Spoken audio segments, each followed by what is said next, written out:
you off to? The bookshop. I just finished the most wonderful story. Beauty and the Beast's Belle sends the message that reading can set you free and make you a hero. Have you got anything new? Not since yesterday. That's all right. I'll borrow this one.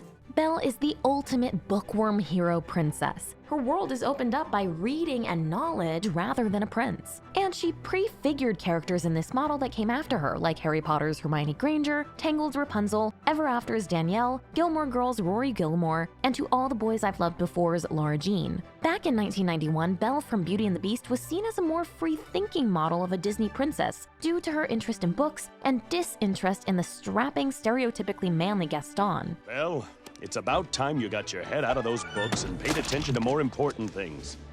Like me. But as the 90s and 2000s wore on, Disney seemed to distance itself from Belle's princess model. They focused on characters who filled princess-like roles with more agency and less fantasy, on female characters who weren't princessy at all, or on male heroes. While the 2010s saw a Frozen-led revival of princess interest, today we're in a place where the bookworm hero style of princess still doesn't get the appreciation she deserves. Her skills like empathy, insight, and knowledge aren't as flashy in comparison to princess-type characters with superpowers or fierce warrior skills. But Belle's model of heroine is an important one that we probably need more than ever. Here's our take on Belle's version of the bookworm hero princess and why books can set us free. Matilda's strong young mind continued to grow, nurtured by the voices of all those authors who had sent their books out into the world, like ships onto the sea.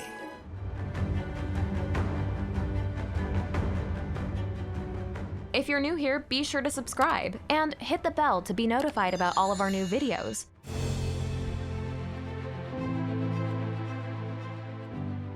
In classic Disney movies like Snow White or Cinderella, one-time or future princesses tend to survive oppressive surroundings by maintaining a positive attitude and/or befriending small animals around them, attempting to make the most of their fate until destiny intervenes. For with each dawn she found new hope that someday her dreams of happiness would come true. Belle has a similarly humble background, and we see that she, like Snow White and Cinderella, is able to cope with difficult situations through both kindness and bravery. But her initial source of oppression isn't a cruel step-parent. It's the constrictions of a small town, where most of the small-minded people don't seem to understand her. At the beginning of Beauty and the Beast, the town basically sings an entire song about how strange they find her. I'm afraid she's rather odd. But Belle deals with her outsider status in a novel way. She escapes her boredom and alienation through reading. Belle, the opening musical number, is both a chance for the townspeople to explain how they feel Belle is different from them, and also an I Want song for Belle. In Disney movies, the I Want song is the moment where the main character declares their fondest desire in a song. Think of Ariel singing Part of Your World, or Snow White singing Someday My Prince Will Come. In Belle, Belle sings that There must be more than this provincial life. And it's her reading that's introduced her to different worlds and models for how people might live. In the Belle reprise, her I Want is more explicitly stated. I want adventure in the great wide somewhere. She wants adventure, to experience more than what her neighbors have planned, as well as someone who, for once, understands her. It might be grand to have someone understand.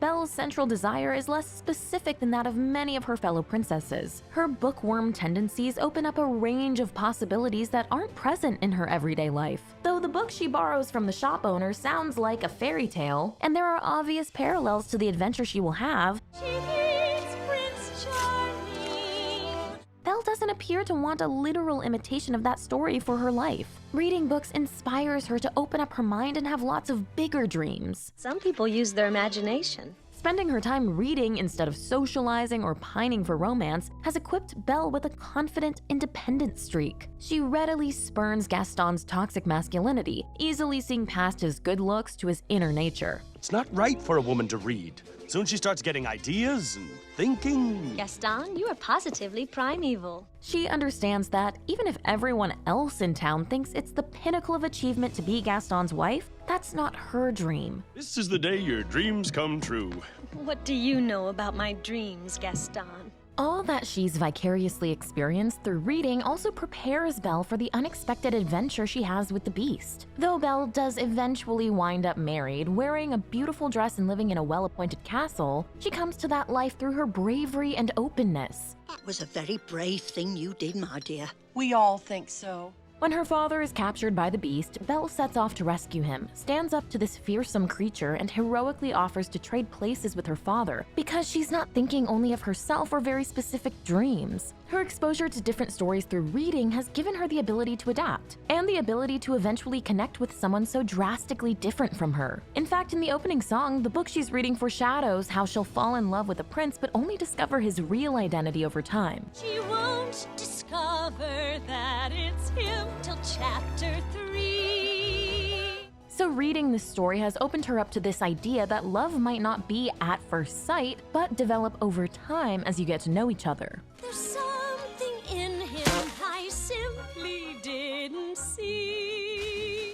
That connection she forms with the Beast is informed by her sense of empathy and sensitivity, both attributes that are strengthened by reading literature. Belle recognizes the Beast's inner kindness and sensitivity essentially by reading him, and not judging a book by its cover. Though some modern viewers might reasonably ask whether the Beast is worth the emotional labor Belle puts into taming him and discovering his more sensitive side, that is a choice she makes based on her intuition and knowledge, not the kind of obligation that's supposed to make her swoon over Gaston. The Beast's vast library, which he gifts to Belle, You like it? It's wonderful.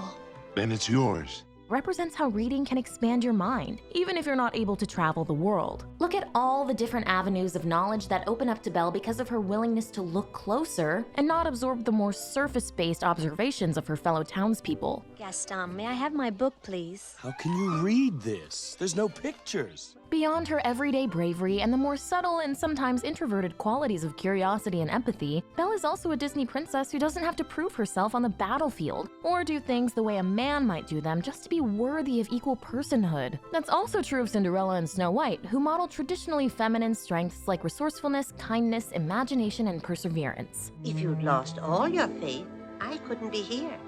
And here I am.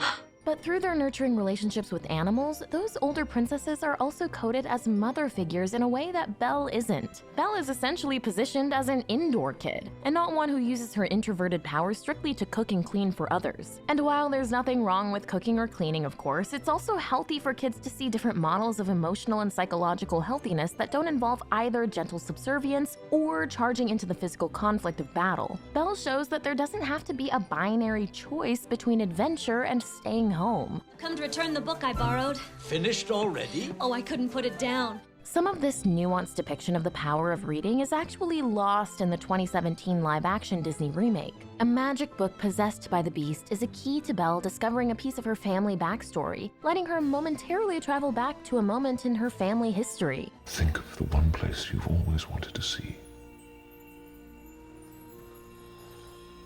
Now find it in your mind's eye.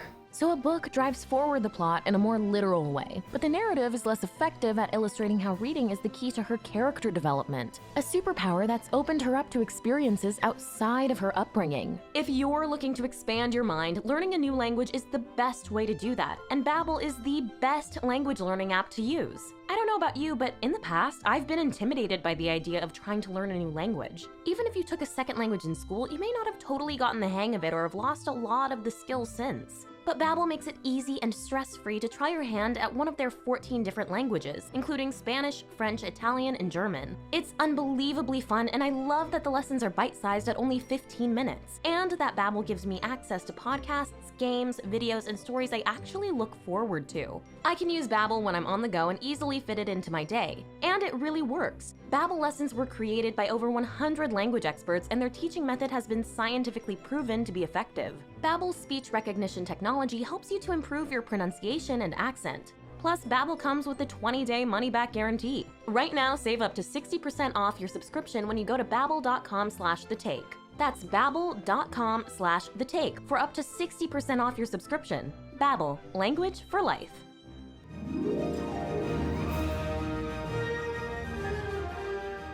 In the early 90s, when Beauty and the Beast was released, Disney was clearly attempting to offer new and different models for their fairy tale princesses. It started in 1989 when The Little Mermaid introduced Ariel, a princess character who was still looking for a handsome prince, but was more active and headstrong in pursuing her goals than past princesses. Daddy, I love him! Who often depended on a more passive form of kindness. And a year after Beauty and the Beast, Disney released Aladdin, where Princess Jasmine chafes against the expectation that she must marry a man who will become sultan of her country. The law says you must be married to a prince by your next birthday. The law is wrong.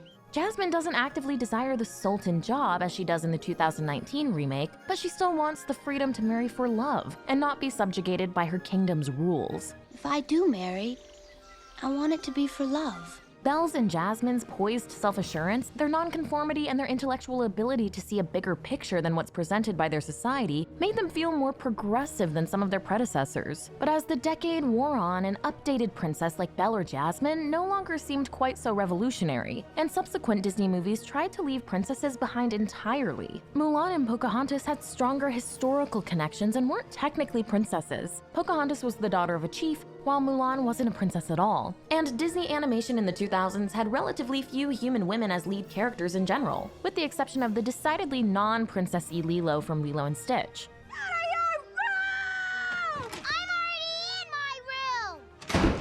Yet while the Disney princess pipeline seemed to run dry, the princess films remained popular throughout the 2000s. Even when there were hardly any new Disney princesses, plenty of Disney princess merchandise continued to sell. This seemed to make the company realize there were warm feelings toward Disney princesses, even if they weren't always deemed the perfect role models. And it eventually led to some new takes on the princess archetype that felt influenced by Belle. The most prominent is Rapunzel from Tangled. She has plenty of the usual princess trappings, a royal lineage, an evil mother figure. Now I'm the bad guy.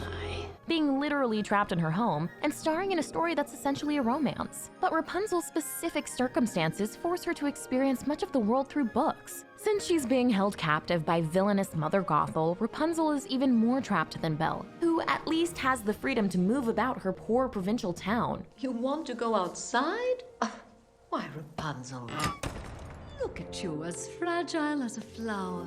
In books, Rapunzel's only real source of information about the outside world help her awaken her curiosity and yearning for something more. So I'll read a book, or maybe 2 or 3. Like with Belle, her bookworm indoor kid tendencies mean that she's driven by that general desire to experience new things. I want to see the floating lights. More than a desire for a handsome prince or a need to prove herself on the battlefield. The 90s saw several other non-Disney bookworm heroines who were developing around the same time as Belle. Roald Dahl's character Matilda first appeared in his 1988 book of the same name, and the movie followed after Beauty and the Beast in 1996. In both the book and the film, Matilda gets her power from her intelligence, and she feeds her intelligence by reading whatever she can get her hands on. Matilda walked the 10 blocks to the library and devoured one book after another. Like Belle, Matilda is trapped in a hostile, small-minded environment, in her case by wicked biological parents who do not understand her or care about her in any way. I'm smart, you're dumb. I'm big, you're little. I'm right, you're wrong.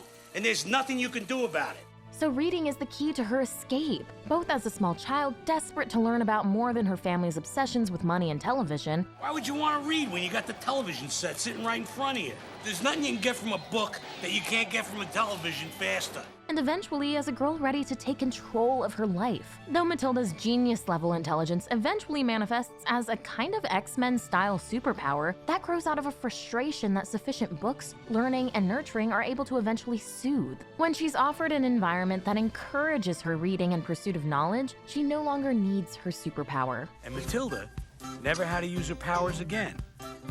Well, I mean almost never.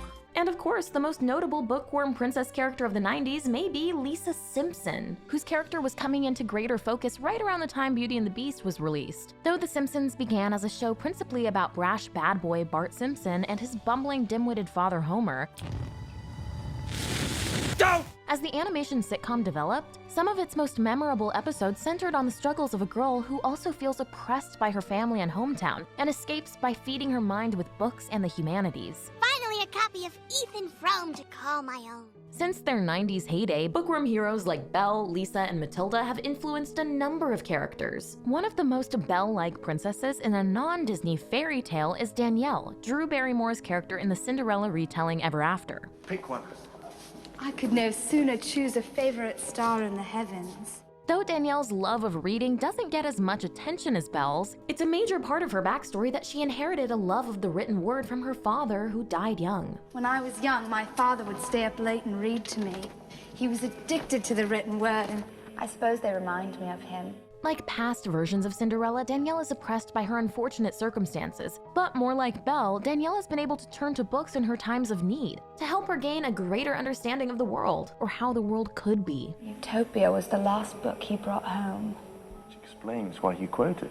The movie pointedly alters a recognizable detail from earlier Cinderella stories when Danielle feels her greatest anguish not from the destruction of a dress, but of a book her father gave her. Other modern Bookworm princess figures do not have to come from or marry into royal lineage. Muggle-born Hermione Granger from the Harry Potter books and movies is shown to be an unusually perceptive and skillful young witch because of how much she loves and respects the knowledge she derives from reading. I checked this out weeks ago, Forbidden Light reading.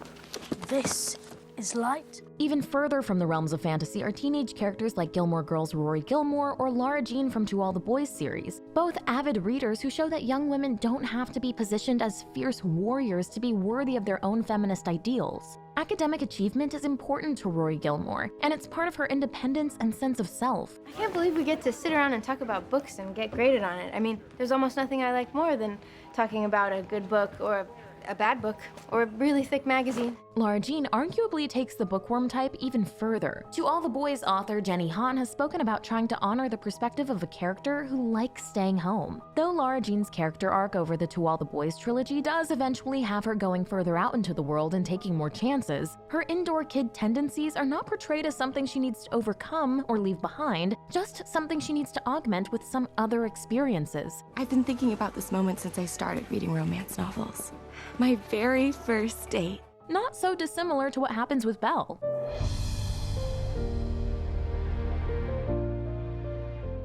The Belle-influenced Tangled helped redefine the Disney princess in the 2010s, alongside The Princess and the Frog, Frozen, and Moana. I'm not a princess.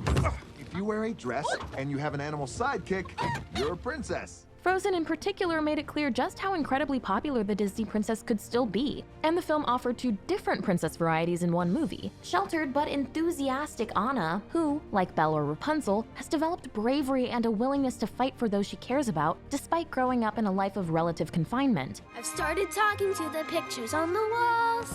Also, like Belle, she's neither a fierce warrior princess nor a passive dressmaker, with some indoor kid qualities, like a desire to stay home and play charades. Grizzly bear! Monster! Brown bear! Angry face! Black bear! Anna is more social and handsome prince-oriented than Belle, though she too ends up in a slow burn romance. Meanwhile, there's the superpowered Elsa, a sympathetic princess version of a wicked witch figure, who shares Belle's sense of alienation at being surrounded by more limited people who don't understand her and dreams to head into the unknown for something bigger. Into the unknown.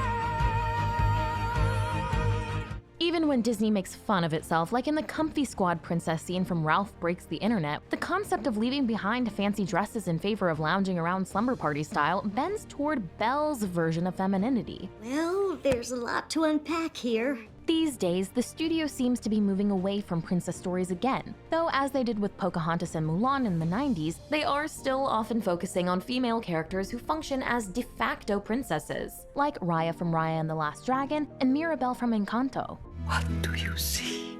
I see me.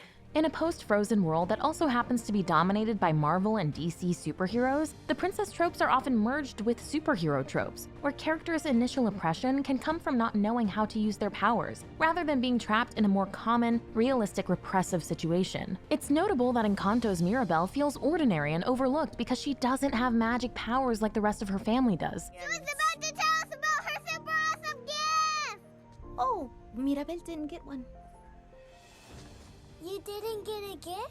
A condition that would not seem unusual at all for princesses of the 90s or earlier. In this world that suddenly expects a more powerful form of princess, there's less emphasis on the subtler, more intangible, less quantifiable gifts the Bookworm princess offers. Disney and other studios have progressed away from a character like Belle, who isn't as bold a leader or fighter. And while it's very on trend to have younger female characters show interest in STEM, like Phoebe from the recent Ghostbusters movie, there still aren't as many characters who specifically embrace the humanities, rather than equating intelligence with only math, science, tech, and engineering.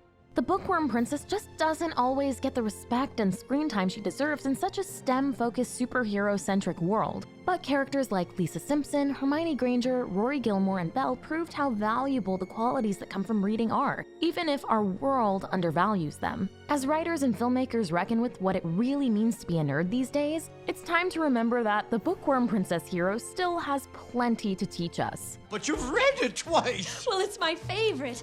Far-off places, daring sword fights, magic spells, a prince in disguise. This is the take on your favorite movies, shows, and pop culture. Thanks for watching, and don't forget to subscribe.